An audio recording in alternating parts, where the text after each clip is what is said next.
Hey guys, welcome back to my channel. So I want to do a video in regards to how social media affects our mental health. As you know, we live in a time right now where everybody is on social media. They have an iPad, iPhone, whatever it is, any gadget that can get you into the social media world. It is available for everybody to get 24/7. Especially our kids and teenagers right now are really affected by this social media crisis. Really, because it's a crisis to have to want to feel the validation from other people online that you don't even know, to want to have millions of likes, millions of comments, just to feel that self-egotistical driven feeling of knowing that other people accept you. Now that is affecting people's mental health and are actually separating what's real from what's fake. And I'm going to read to you a little bit by this link, radiushealth.org, on how does social media affect our mental health. Social media's effect on mental health is tied to a few key characteristics of social networking platforms. When you scroll through your feed, you're likely to see the news of current events, highlights in other people's lives, engagements, career advancements, gorgeous vacations, etc. This filtered view of the other people's lives can prompt us to compare ourselves to other people, which can leave us feeling down or dissatisfied with our lives. Fear of missing is another common experience on social media that commonly leads to feeling the loneliness or sadness. Like I said, there's people that go on social media and they feel extremely lonely, so they post themselves or they post something they like so they can seek that validation, kind of like creating a pathway to feel this high of, oh my god, I got a comment and I got a like, now I can have a good day. It's insane how people actually think this way. I think all of us have been there with social media. Me, myself, I have the problem of going on social media all the time. But I can go a month or 2 months without a phone. I've done it. I've been off my phone for a month. I've been off my phone for 2 months. Nothing happened to me. I actually found better things to do with my life. I think social media is a great way to communicate with others. I think it's a great way to express yourself in any type of way you feel. But to keep social media as your key, like, need to go place, where you keep social media as something you need to do to feel okay about yourself, I find something to be very psychologically disturbing in that person's life, to have to want to expect social media to cure everything they feel in their mind. And one of the side effects, which can leave us feeling down or dissatisfied with our own lives. Being constantly exposed to those sorts of feelings can have some pretty delirious effects on our overall well-being. Researchers have found that high usage of some social media platforms actually increase feelings of isolation rather than promoting connection. So it's like the opposite. It's like reverse, kind of like it's the opposite of what you think. When in reality, you're supposed to look at social media, it's promoted to be a friendly environment. It's promoted to be a thing of, hey, look at me. But in reality, it causes isolation in some people, and you may not even know it. One British study found a correlation between social media use and worse sleep quality as well, which in turn has been linked to depression and decreased cognitive function.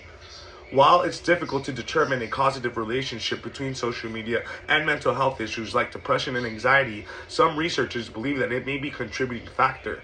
In particular, experts worry about the potential connection between social media and teen mental health.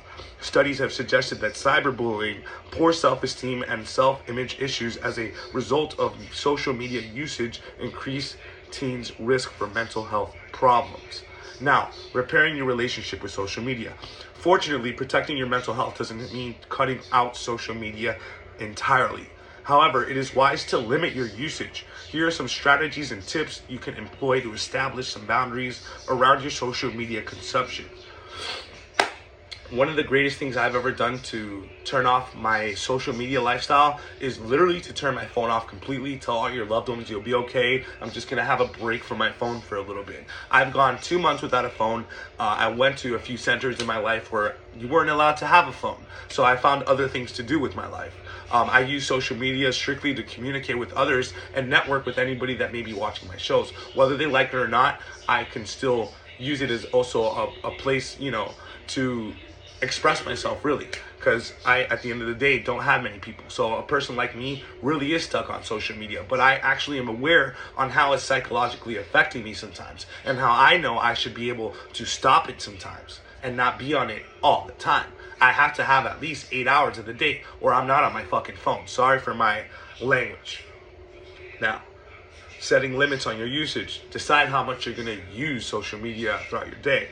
Cultivate positive content, practice mindfulness, and start getting into things that have something to do with the real world. I've also noticed that after the pandemic, COVID-19 has caused people to have a rise in using social media. The fact that the world entirely had to isolate from each other inside their houses caused people to use social media at a higher level. There are more than millions of more people, and the highest rating of where the most people that have the daily usage of social media actually comes from Japan.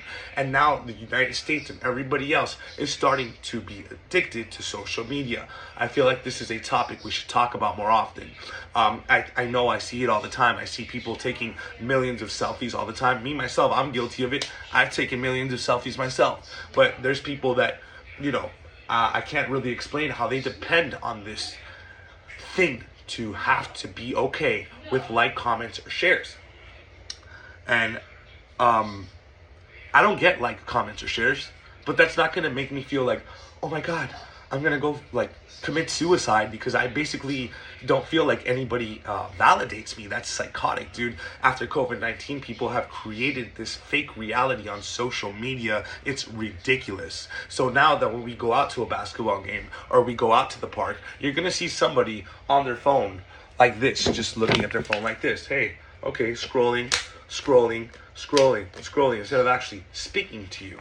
Now, a lot of our advanced technologies of the future of 2024 consist of using social media, MacBooks, iPads to apply for your online jobs. That's something you should try to. I've been watching this show on TED Talks, and this guy was talking about how you can convert your addiction to social media into a learning habit, or you can replace the feeling with another one.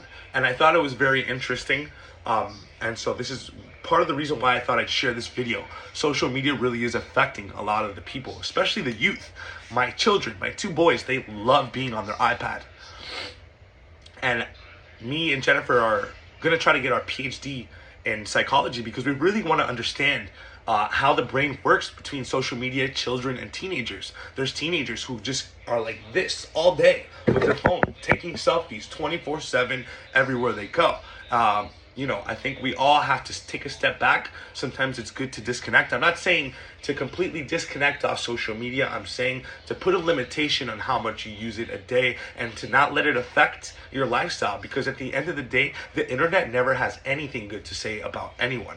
So if you're constantly scrolling through negative messages, don't you think that's going to affect your mental health? Of course it is. So it's good to get into something throughout your day, or start taking courses, college courses online that prevent you from just scrolling on a negative algorithm all day. So let me know how you guys feel about social media and our mental health, and what we can possibly do, any resources we may be able to find to become more of an active person in the real world. Like, comment, or share. Let me know how you guys feel. Have a good day. Have a good day. Have a good one.